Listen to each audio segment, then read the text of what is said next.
प्रिय कलीसिया, सबको जय मसीह की प्रेज द लॉर्ड। आइए आज की डिवोशन के लिए प्रार्थना करते हैं। दयालु और करुणामय परमेश्वर पिता प्रभु यीशु मसीह, हम धन्यवाद देते हैं और एक शुभ अवसर आप हमें दिए तेरे नाम को ऊँचा करते। तू राजाओं का राजा, तू प्रभुओं का प्रभु है। तू हमारा उद्धार करता, तुम हमारा मुक्तिदाता है। तो हमारे दुख दर्द तकलीफ में साथ देने वाला परमेश्वर, हमारी पापों को हमसे दूर करने वाला परमेश्वर, धन्यवाद करते हैं, तेरी महिमा करते हैं, यीशु मसीह के नाम से मांगते हैं, आमीन। ओके, आज जो हम लोग बात करेंगे और पुत्र जीवन के लिए उद्धारकर्ता के रूप में बैठा। उद्धारकर्ता एक तो पापी लोगों के लिए उद्धारकर्ता, और एक उद्धारकर्ता जो हर दिन की जीवन में हम जो मसीह लोग हैं, हम जो विश्वासी हैं, हम जो यीशु मसीह के नाम पर विश्वास करते हैं, तो वो हमारे लिए आज भी उद्धार का काम कर रहा है। तो इसलिए हमें समझना, प्रेरितों के काम भजन संहिता 110 और इब्रानी का पहला अध्याय 1 से 4 पढ़ते हैं। कुछ वचन हम इसमें, परमेश्वर और उसका चुना हुआ राजा, मेरे प्रभु से यहोवा की वाणी, यह भजन संहिता 110।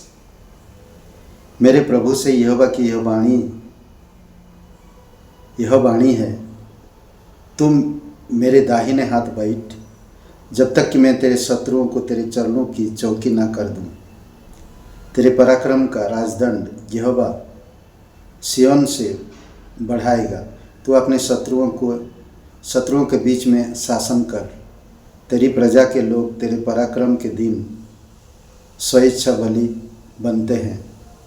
तेरे जवान लोग पवित्रता से सभामान और भोर के गर्भ से जन्मी हुई ओस के समान तेरे पास है। यहोवा ने शपथ खाई और ना पछताए, तो मेल्किसेदक की रीति पर सर्वदा का याजक है। प्रभु तेरे दाहिने और होकर अपने क्रोध के दिन राजाओं को चूर चूर कर देगा। वह जाति जाति में न्याय चुकाएगा, रणभूमि सबों से भर जाएगी। वह लंबे चौड़े देशों के प्रधानों को चूर चूर कर देगा। वह मार्ग में चलता हुआ नदी का जल पिएगा। इस कारण वह सिर को ऊंचा करेगा। और आप देख सकते हैं यीशु मसीह का किस तरह से इब्रानी का पहला अध्याय और वचन 1 से 4 में, इब्रानी का पहला अध्याय 1 से 4, पूर्व युग में परमेश्वर बाप दादों से थोड़ा थोड़ा करके और भांति भांति से भविष्यवक्ताओं के द्वारा बातें कर इन अंतिम दिनों में हमसे पुत्र के द्वारा बातें की, जिसे उसने सारी वस्तुओं का वारिस ठहराया, और उसी के द्वारा उसने सारी सृष्टि की रचना की है। वह उसकी महिमा का प्रकाश और उसके तत्व की छाप और सब वस्तुओं को अपनी सामर्थ्य के वचन से संभालता है। वह पापों को धोकर ऊंचे स्थानों पर महिमा महीन के दाहिने जा बैठा, और स्वर्गदूतों से उतना ही उत्तम ठहरा जितना उसने उनसे बड़े पद का वारिस होकर उत्तम पाया। यहाँ पर हम देख सकते हैं, एक तो प्रभु यीशु मसीह इस धरती पर आया और मनुष्य के लिए स्वर्ग का द्वार खोला। पापों की प्रायश्चित के लिए वो स्वयं बलिदान कर दिया, और हर एक कार्य को उसने पूरा किया जो कोई नहीं कर सकता। उन्होंने क्रूस पर जीवन देने से पहले लोगों से बात की, लोगों की हालत को समझा, लोग किस दशा में, किस हालात में जी रहे हैं,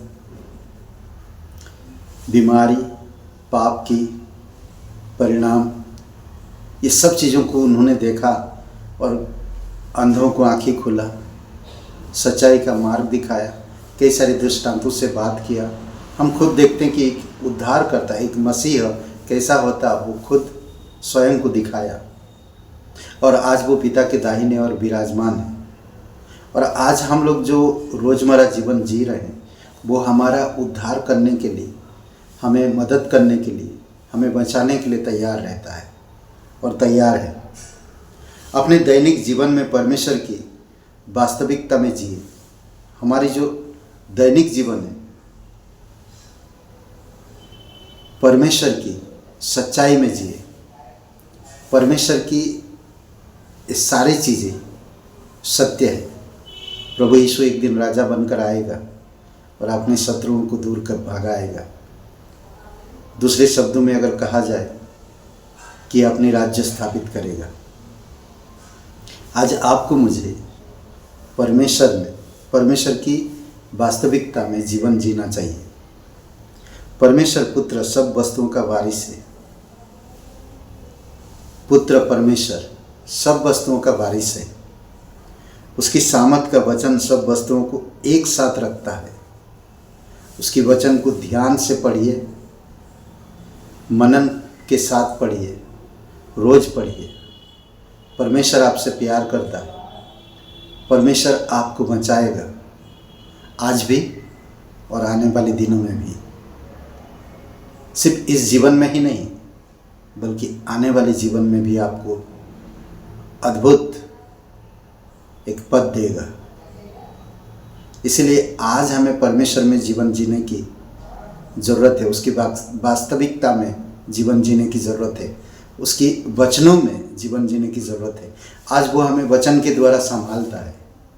सब वस्तुओं को उसने वचन के द्वारा संभाला है। वह हमें एक रिश्ता देने आया था। प्रभु यीशु मसीह आप देखेंगे एक रिश्ता देने आया था और वो रिश्ता देकर चला गया। आज जो कोई उसके पुत्र के नाम पर विश्वास करता है वो परमेश्वर का बेटा कहलाता है। और जब आप परमेश्वर की बेटा हो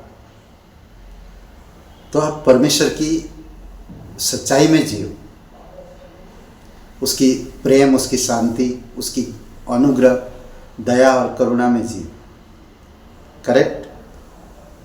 हमारे पापों का प्रायश्चित केवल वही करता है। एक बार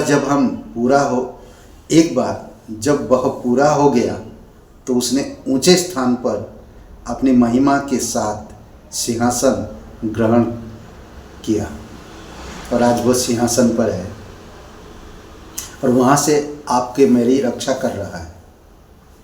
आप और मैं उसकी क्रूस को, उसके पूरा हुआ कार्य पर विश्वास करना है। हमें परमेश्वर में जीवन जीना है। हमें कलीसियाई जीवन जीना है। वचनों को गहराई से समझना है और वचन ही हमें परमेश्वर से जुड़ेगा और ये संभालेगा भी।